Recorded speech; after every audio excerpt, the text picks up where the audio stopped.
maquillage cinéma est mis en lumière aujourd'hui à l'affiche et c'est donc une maquilleuse que nous recevons. Elle va nous introduire dans ce paramètre passionnant du cinéma. Georgette Consega, bonsoir. Bonsoir. Vous êtes maquilleuse et vous êtes également costumière. Vous avez travaillé sur de grands projets comme des projets du FESPACO depuis plusieurs années et aussi sur le FESPACO 2025. Oui. En 2021, j'avais eu l'honneur en fait de travailler sur le FESPACO, le grand spectacle d'ouverture qui était mis en scène par Serge Aimé Coulibaly. Et j'ai eu l'occasion en fait de faire les costumes et puis le maquillage des vedettes, on va dire. Voilà, des vedettes dames, on va dire. Et pour ce FESPACO? Pour ce FESPACO, j'ai eu l'occasion justement de travailler avec Gédéon Vink de Semfilm pour le spot officiel du FESPACO. Donc je fais le maquillage, le casting et également les costumes. Voilà.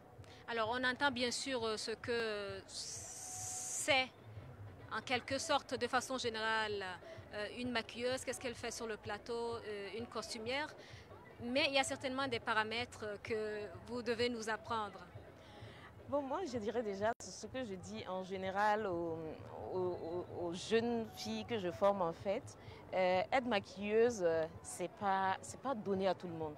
Parce que c'est un boulot où tu dois être dynamique, tu dois tout le temps être souriante aussi parce qu'il faut que tu mettes à l'aise la personne que tu es en train de maquiller. Et après, il faut que tu sois assez professionnelle. Ça veut dire que tu dois être à côté en fait. Dès qu'on tourne, tu dois être là avec des mouchoirs à essuyer le visage, à arranger les imperfections, à pomponner. Donc, c'est vraiment quand tu n'as pas d'énergie, tu ne peux pas faire ce boulot. C'est comme le costume aussi. Parce que déjà du papier jusqu'à la machine, jusqu'à la personne qui va porter ce costume-là, je pense que si tu n'as pas déjà le courage, la volonté, l'envie, si tu n'es pas passionné par ce métier-là, tu ne peux pas. C'est pas possible. Ouais. Tu vas en fait t'arrêter en bout de chemin en fait. Parce que c'est vraiment une chaîne du début jusqu'à la fin. Voilà. Donc il faut être dynamique pour travailler dans ce métier-là. Bien sûr. Et quand on parle de maquillage, quels sont les outils que vous utilisez? Bon, ça dépend de quel type de maquillage. Moi au début, je faisais du maquillage beauté et dans les clips vidéo. Mais après, je suis allée à la vitesse supérieure parce que je fais maintenant vraiment des effets spéciaux.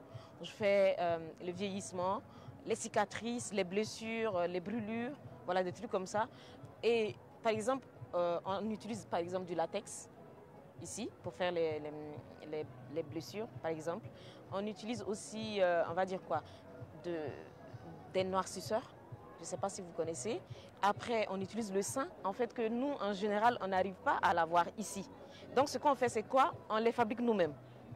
Donc, on utilise vraiment des produits qu'on peut consommer, justement, pour ne pas créer des problèmes aux gens sur qui on va utiliser. Parce que si ça rentre dans la bouche, ce n'est pas du tout nuisible, en fait.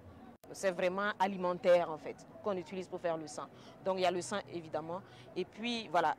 Ici, nous, on utilise des petites astuces, en fait, pour pouvoir bien rendre, en fait, le maquillage. Oui, donc en dehors des plaies que vous pouvez oui, des plaies, maquiller, représenter, oui. Oui, des blessures. Vieillissement. Des vieillissements, oui. On va dire aussi des brûlures. Oui. Des cicatrices aussi. Oui. Parce qu'il y a des plaies ouvertes, après il y a vraiment des cicatrices, il y a des plaies qui sont vraiment cicatrisées. Il y a tout ça. Et on peut vraiment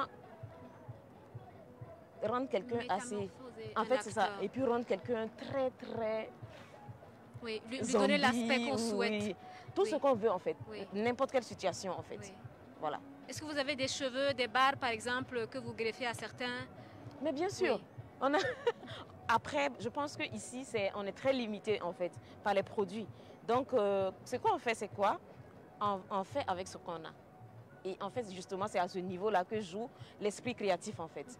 Quand tu n'as pas un esprit créatif, c'est très compliqué. On te dit de faire une barbe qui est assez... pas trop noir, pas trop blanc.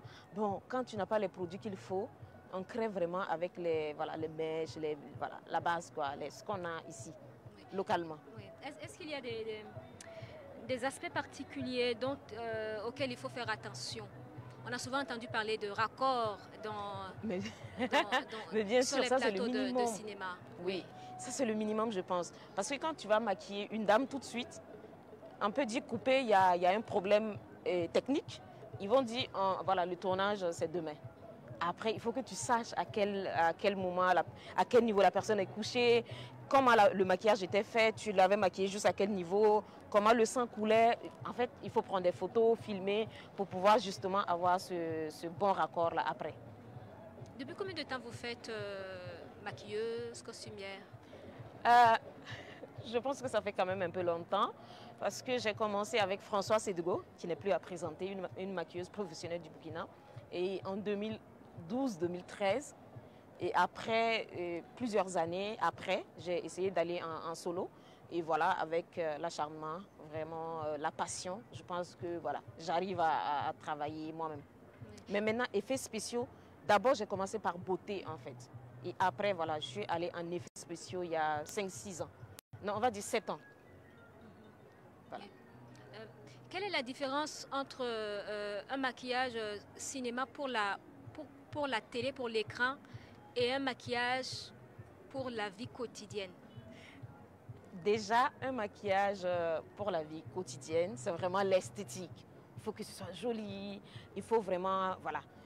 On part à un mariage, c'est différent de quand tu veux tourner une scène quoi, de film. Quoi.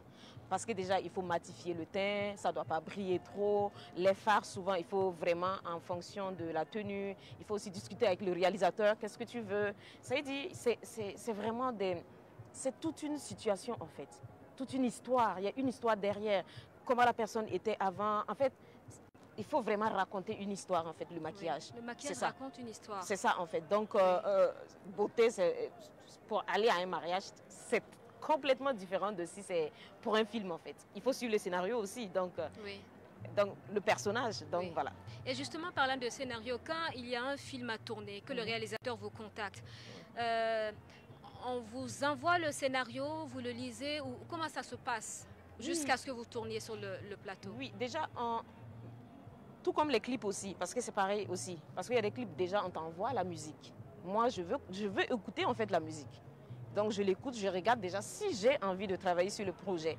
Donc, tout comme les films, on m'envoie le scénario, je regarde, oui. Si j'ai envie, si ça me capte, oui. Et il y a des réunions au fur et à mesure par rapport au personnage. Il faut étudier, en fait, le scénario, vraiment de fond en comble, vraiment, en fait. Et puis, tu commences à proposer, faire des propositions. Et voilà, le réalisateur peut rejeter ou accepter, en fait, les propositions. Des propositions de maquillage, vous maquillez à l'avance les acteurs? Ah non, non, non, des propositions. Non, des propositions sur papier ou voilà, écrit, quoi. D'accord. Voilà. Vous proposez un type de maquillage qui oui, pourrait aller oui, à l'acteur en question. C'est ça. Par exemple, quand c'est un maquillage tribal, ils vont dire on va faire des signes sur le visage. Moi, je vais proposer. Si on me dit voilà l'ethnie de la personne, proposer, je vais proposer. Et maintenant, c'est au réalisateur qui va valider. Voilà. Et vous formez aussi des jeunes femmes plus jeunes que vous qui s'insèrent dans ce métier? Oui, bien sûr. Il y a Clap en Herbe qui forme vraiment les élèves dans chaque métier du cinéma. Et moi, j'ai eu l'occasion de travailler avec eux pendant plusieurs années.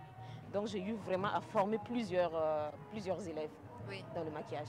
Oui. Est-ce que vous pouvez nous parler d'autres plateaux de maquillage, de costumes qui vous ont marqué en dehors de ces grands projets FESPACO, par exemple?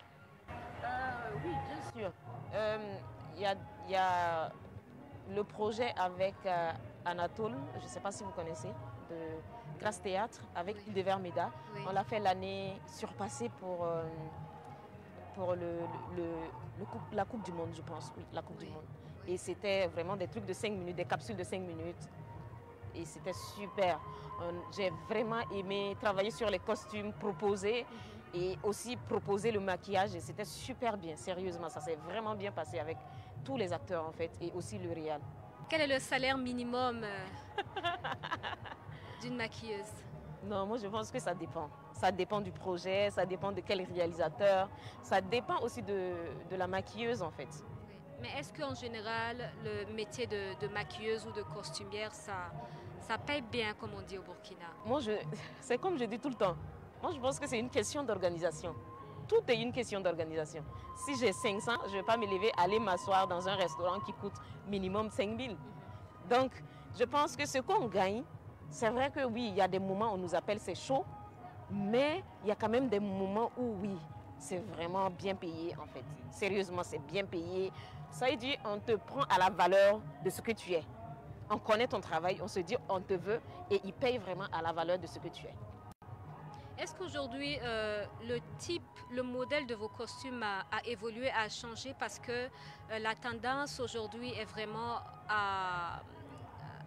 au port des tissus traditionnels burkinabés? On va parler du cocodonda, le faso d'Anfani. Est-ce que ça a orienté vos créations aujourd'hui? Beaucoup, je pense, parce que de plus en plus, les gens s'habillent en fait en faso d'Anfani, en traditionnel, en cocodonda, en huilipende. Et donc justement, moi par exemple, dans mes créations, parce qu'après je crée, et quand il y a un projet, il y a des moments où je propose mes créations. Et je pense que moi particulièrement, j'utilise beaucoup le cocodonda. Oui, et vous avez été costumière de l'une de nos stars, Malika la Slameuse, non? Oui. Oui. Pendant plusieurs années, j'étais conseillère en images de Malika la Slameuse. Et voilà, je lui proposais en fait les tenues pour les prestations. Voilà, je faisais aussi le maquillage. Donc, pratiquement tous les clips de Malika de fin 2016 à 2023, c'est moi j'ai bossé sur les clips, les tenues, le maquillage, souvent même le casting. Voilà. Oui. Merci beaucoup, Georgette Consega. Merci d'avoir répondu à notre invitation. Un dernier mot, FESPACO? Ben oui, venez au FESPACO. Oui. Venez découvrir les talents. Venez suivre nos films. Merci voilà. beaucoup. Merci. Donc voilà pour À l'affiche, c'est le 4e numéro. Nous vous retrouvons très vite pour le 5e. Merci.